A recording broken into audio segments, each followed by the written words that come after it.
Hello বন্ধুরা, আমার আজকের আলোচনার বিষয় ফরজ গোসলের ইসলামিক সঠিক নিয়ম ও শর্তসমূহ। বিস্তারিত জানতে আমার এই ভিডিওটি শেষ পর্যন্ত দেখুন। ফরজ গোসলের সঠিক নিয়ম না জানার কারণে অসংখ্য মুসলিম ভাই বোনের সালাত সহ নানা আমল কবুল হয় না, যেটা ইমানের ক্ষেত্রে চরম ভয়ানক ব্যাপার।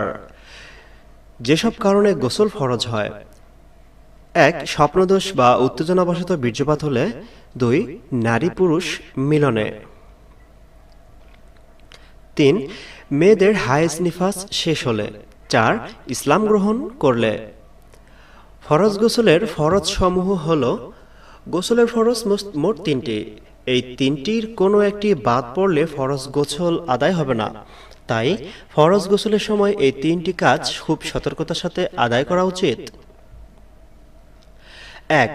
গড়গড়া কুলি করা। ২. নাকে পানি দেওয়া। ৩. এরপর সারা দেহে পানি ঢালা এবং ভালোভাবে গোসল করা। ফরজ গোসলের সঠিক নিয়ম: ১. গোসলের জন্য মনে মনে নিয়ত করতে হবে। বাড়তি মুখে কোনো আরবি শব্দ উচ্চারণ করে নিয়ত করা বিদআত। ২. প্রথমে ২ হাত কবজি পর্যন্ত ৩ বার ধুতে হবে।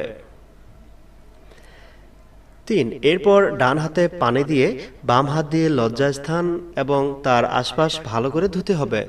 শরীরের অন্য কোনো জায়গায় বীর্য বা নাপাকি লেগে থাকলে সেটাও ধুতে হবে। ৪.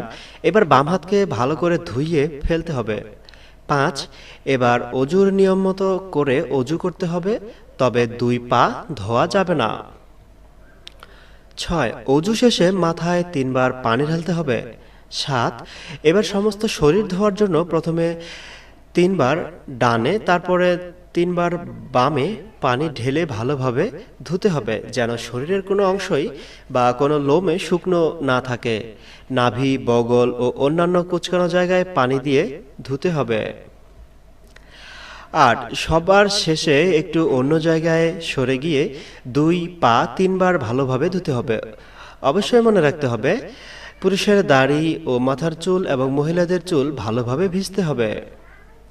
ভিডিওটি দেখে যদি আপনার কিছু অজানা বিষয় জানা হয় বা সামান্যতম উপকার হয়, তবে চ্যানেলটি সাবস্ক্রাইব করুন এবং ভিডিওটি ভালো লাগলে লাইক দিয়ে কমেন্ট করে জানান কেমন লাগলো। ধন্যবাদ।